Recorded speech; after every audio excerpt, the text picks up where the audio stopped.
এই মুহূর্তে সবথেকে বড় খবর, কলকাতা হাইকোর্টে বড় জয় পেলেন হাইকোর্টের স্বনামধন্য বিচারপতি অমৃতা সিনহা ম্যাম।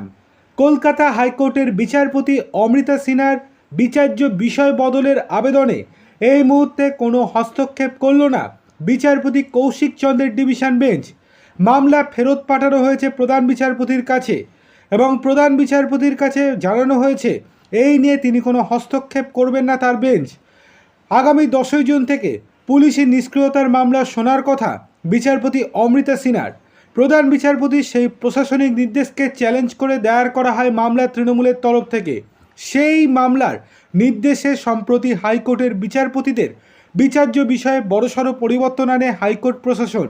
বিজ্ঞপ্তি অনুযায়ী আগামী 10ই জুন হাইকোর্টের গরমের ছুটির পর থেকে পুলিশি নিষ্ক্রিয়তা সংক্রান্ত মামলা বিচারপতি অমৃতা সিনহার এজলাসে শুনানি হওয়ার কথা।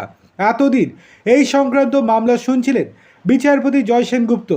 বিচারপতি সিনহার এজলাসে পুলিশি মামলার বিচার শুরুর আগেই তার নিরপেক্ষতার অভিযোগে জনস্বার্থ মামলার নজিরবিহীন বলেই মত আইনজীবী মহলের। মামলায় বক্তব্য, বিচারপতির স্বামীর বিরুদ্ধে একটি মামলায় খবরদারির অভিযোগে পুলিশি তদন্ত শুরু করেছিল। সেই মামলায় জড়িয়ে যায় বিচারপতির নামও। এই অবস্থায় তার এজলাস থেকে পুলিশ সংক্রান্ত বিচারের দায়িত্ব সরিয়ে দেওয়ার আবেদন করা হয়েছিল মামলায়। যদিও এই মামলার গ্রহণযোগ্যতা নিয়ে প্রশ্ন উঠেছিল আইনজীবী মহলে, সেই জন্যই বিচারপতি কৌশিক চন্দ্রের ডিভিশন বেঞ্চ এই মামলার গ্রহণযোগ্যতা নিয়ে প্রশ্ন তোলে প্রধান বিচারপতির কাছে আবার মামলাটি ফেরত পাঠিয়ে দেন। সুতরাং বলা বাহুল্য এই মুহূর্তে অন্য কোনো বেঞ্চে আর মামলাটি যাবে না।